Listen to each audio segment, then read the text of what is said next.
Good afternoon to you. I'm Danilo Evangelista, and welcome to our tropical weather video for today, June 14th, 2024. It is Friday. We made it to the end of another week, but we also have stuff going on in the Atlantic, so let's start with that. Starting off with the National Hurricane Center homepage, we have several areas to watch. We have one off the East Coast, although this is not really an area anymore. This is Invest 90L, but as you can see, it only has a 10% chance of formation over the next week. It's a very broad area of low pressure that we thought might have had a chance to do something, but it turns out wind shear and also the fact that this doesn't have much time in general before it becomes a non-tropical system. So this is just not going to develop, and we're probably not going to focus on this. But that focuses our attention further down into the Bay of Campeche, where we have now our first moderate chance of development for the hurricane season this year. We have a medium chance of 50%. In which the Bay of Campeche could be favorable, and this is once again part of the general area of favorability in the Western Hemisphere that we've been talking about would come. Basically, since the start of the month, even towards the end of last month, we were talking about mid-June becoming more favorable, and now we're seeing that reflected with an area potentially in the Southern Gulf and Bay of Campeche as well. And the Eastern Pacific too, it's also looking favorable. Not really favorable, actually, I should say, only a 0% chance of which we could see activity. This is just a small area of disturbed weather. Only has no chance, I should say, at all, near 0% that we'll see anything really occur. It's really going to focus mainly in on the general western, southern Gulf, and maybe even the Western Caribbean too, for a general development. And you could also see that's where we're generally getting the bulk of our convective activity. First, though, you could see 90L off the East Coast, off the Carolinas, very disorganized. There's also a lot of wind shear as well, and in general, things are just not conducive for 90L to develop. So we can basically forget about this system and now focus on the general Western Hemisphere. You could see lots of convective activity in the Caribbean, especially in the Southern Caribbean, and this is basically our main piece of energy that we're going to watch. It seems like the models have kind of shifted around a little bit. Before, we were kind of focusing on potentially something developed in the Eastern Pacific and potentially move up into the Bay of Campeche, kind of like if you remember Amanda and Crystal Ball of 2020. Doesn't look like that's going to happen anymore, and now we really got to focus in on potentially some sort of energy from the monsoon trough from the Caribbean, move northeastward into the Yucatan and potentially develop that way. A little bit of a complex situation, but nonetheless, we're definitely looking at development. You can just generally see, though, there is energy, and that energy is also reflected in the 850 millibar level. You see there's all this convective activity, all these rain showers, thunderstorms over Central America, and we could actually see that reflected in the 850 millibar vorticity. Really quickly, you could actually see there's 90L. Has some decent vorticity to it, but obviously it's not concentrated enough that it'll really develop into much of anything. And then we also have this area south of Panama, although right near Panama. This is the area that we're going to watch closely as it moves northward into the Caribbean and potentially helps aid whatever does develop generally in the Western Caribbean to the southern Bay of Campeche, or southern Gulf of Mexico area, I should generally say. And then really quickly, in terms of other pieces of energy, we have some tropical waves, obviously. One tropical wave moving off of Africa right now definitely looks like a potent tropical wave. We've been getting these potent waves recently, and there's actually talks that maybe over the next week or so we might have to watch one of these waves out in the MDR. If you've seen some of the tweets on Twitter by some of the people we watch, you know what I'm talking about, but still too far out right now to really get into any specifics, but maybe we could see once again, and I think I mentioned this before, especially because of how warm the MDR is in June, definitely wouldn't rule out the possibility that one of these very strong, vigorous waves might find itself in a luckier environment and maybe try to do something, just something. We'll have to see. But really quickly, though, now let's get to the models, see what the models are showing right now. And this is the GFS. This is the 12Z GFS. Really want to focus in on the general Caribbean area. And let's move this out into time. You can actually see the GFS showing this feature of vorticity from, I think, this area right now, all this convective activity in the northwestern Caribbean. So it's kind of neat that you could actually see that reflected in the GFS, although that doesn't really do much of anything. But actually, I do want to focus in.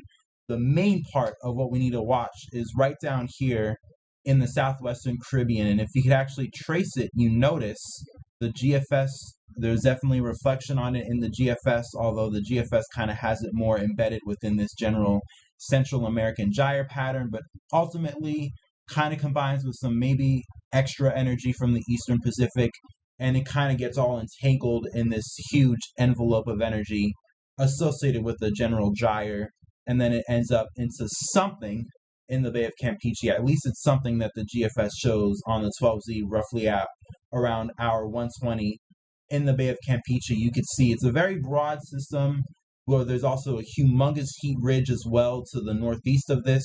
This is going to bring, by the way, extremely hot temperatures all across the entire eastern United States, all the way up to the northeast. I'll tell you next week for New York City, I'm expecting temperatures potentially into the mid to upper 90s, and this is all going to be associated with this huge heat ridge that will bring a heat wave. That's what I meant to say, to portions of the eastern United States. And as a result, it's really going to depend on how much organization we see, especially with how much this ridge suppresses this storm to the south. Because if this becomes way too suppressed to the south, especially given the very broad nature of this Central American gyre, might not have enough time to develop. But at least the GFS is showing something. You could see that there's vorticity trying to consolidate, and then hour 156 and hour 162. Now we're at 7 days. Looks like there's more energy. Looks like the Central American gyre, for one, is still there, and it shows like in turn there's obvious biases to the GFS model, but it looks like they're still throwing around some energy. So maybe if we don't get this storm that we're watching in the Bay of Campeche right now to form, maybe we might have some other things to watch going into the future. But the GFS obviously is not the only model that shows this sort of situation going on. Let's actually look at the 12Z European, and it also shows the same thing, really though a lot more, I think, aggressive on whatever signal that we see emerge from the Southwest Caribbean. Kind of does take this a little bit further north. The GFS has this hanging right down near the Bay of Campeche. I'll show you at hour 120. You can see GFS almost hugging Mexico and barely in the Bay of Campeche enough that this is able to consolidate some. The European is definitely further north. This is actually only on the 12th. They got to bring up the EC fast. This is the EC fast. This is just mainly this is still the European model, but it just runs it quicker, and we get the full run out quicker than if we actually look at than if we look at the regular European. So this is why I use the EC fast, by the way. Just a little tidbit, just in case if you're trying to work the models using tropicaltidbits.com. If you want to get the European runs quicker, go for the EC fast. That's just something that I think anybody in general needs to know. But anyways, enough with that. Let's just take a look at the European really quickly.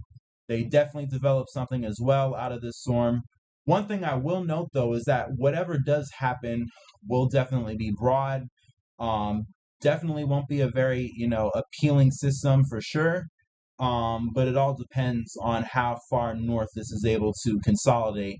Especially that'll help really determine how much time this will have that it could consolidate into a storm before it moves inland over Mexico. And then as we see by hour 168, it's over Mexico. And obviously you can see that the European is not as aggressive with whatever energy goes on in the Caribbean after that. Although I think the European still has something. I guess there's still a little bit of energy that the European has in the Caribbean left over. But they're not really aggressive on the gyre as much after that as the GFS, which would take it out to hour 168. They're spinning up a whole nother storm. But once again, GFS has biases, so we'll have to see what exactly happens.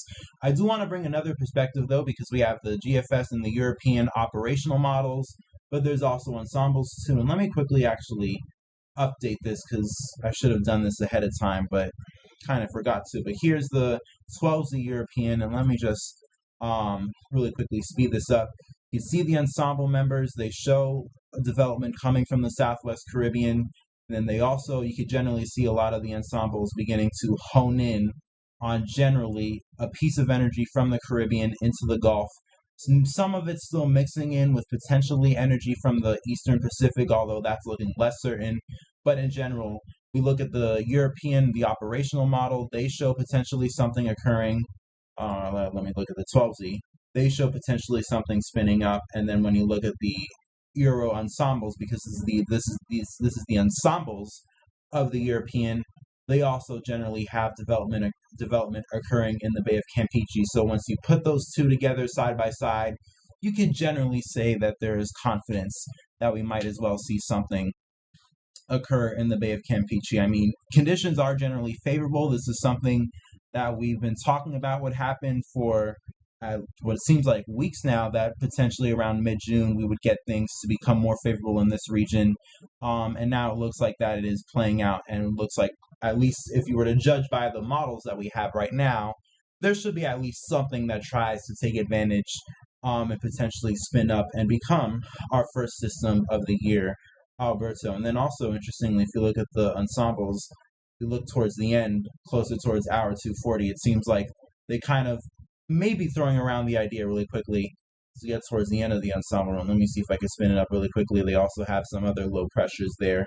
Maybe also throwing around, just maybe, throwing around the idea of the GFS as well, that wants some sort of energy to kind of remain in the general Central America region once this system moves inland over Mexico. But regardless of whether or not this is going to be a tropical system, or whether this is going to be designated or not, I think the biggest issue that we always need to watch for is heavy rain, and that'll certainly be an issue associated with this storm, especially because of how broad it is supposed to be.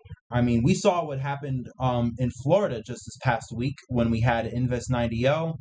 Only a very disorganized Invest that was definitely not expected to develop into anything major, but we still had over a foot of rain, record rainfall across South Florida. And once again, it was 90L. It was not even a full-fledged tropical storm. So I think that kind of goes to show, or I mean, it should have proven, if you've not already internalized it, that whether it is designated as a system or not, we could still get impacts like we do in tropical cyclones. These designations that we have, they're really only human designations. They're not necessarily actually not something that we can necessarily categorize that only one can have over the other. Obviously, with tropical cyclones, I guess maybe the wind component will be a lot more of a thing, rather than just a regular area of disturbed weather, even though sometimes those two can bring some gusty winds. But the rain especially, we always talk about how the rain is the biggest killer when it comes to tropical cyclones, not even the wind. And rain is certainly not something, flooding rain especially, is something not reserved only specifically for tropical systems. And this is the Weather Prediction Center forecast up through the next 7 days total. And you can see we have an abundance of rain due to this system over portions of Texas and Louisiana, and of course in Mexico too. Areas could see potentially 5, I guess up to nearly 10 inches of rain, maybe locally in some other areas, and even over Florida too. They're not entirely done yet with the leftovers of 90L, still actually producing some showers and thunderstorms over Florida as we speak. So in general, whether or not this does become a system, we still need to watch for potentially heavy rains over the general western Gulf of Mexico area associated with this system, and that'll be an issue regardless of whether or not this does produce Alberto. Of course, we'll just have to see, though, does this actually get a name? But if not, either way, flooding rain will still be a big concern. With that, though, really quickly, I talked about this last night on my video update last night, although I'm not sure really that many of you saw it, so I'm going to talk about it again today. But the Climate Prediction Center now, and this is from yesterday, they've officially declared that we are now in ENSO neutral conditions, and they say, obviously, La Nina conditions are favored by the time we get to potentially the late summer. And this is present on their graph that they have here. La Nina conditions expected by the July, August, September period, when they have a 65% chance of that occurring. And then they have La Nina as present by this graph. You could clearly see La Nina chances remain high all the way through the rest of the year into the winter. So basically what we've been saying since this winter, that La Nina conditions was expected to develop for this hurricane season.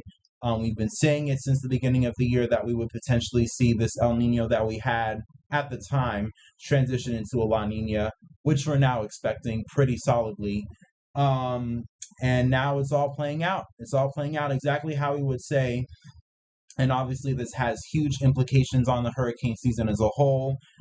Basically feeds into the idea that we might as well indeed have an active hurricane season, especially given the ingredients are there and they're in the making, even if they're not there now, like a La Nina. Even neutral conditions are good for an active hurricane season, but either way, La Nina conditions are on their way, and I'm sure it'll definitely help play into an overall active hurricane season that is expected this year.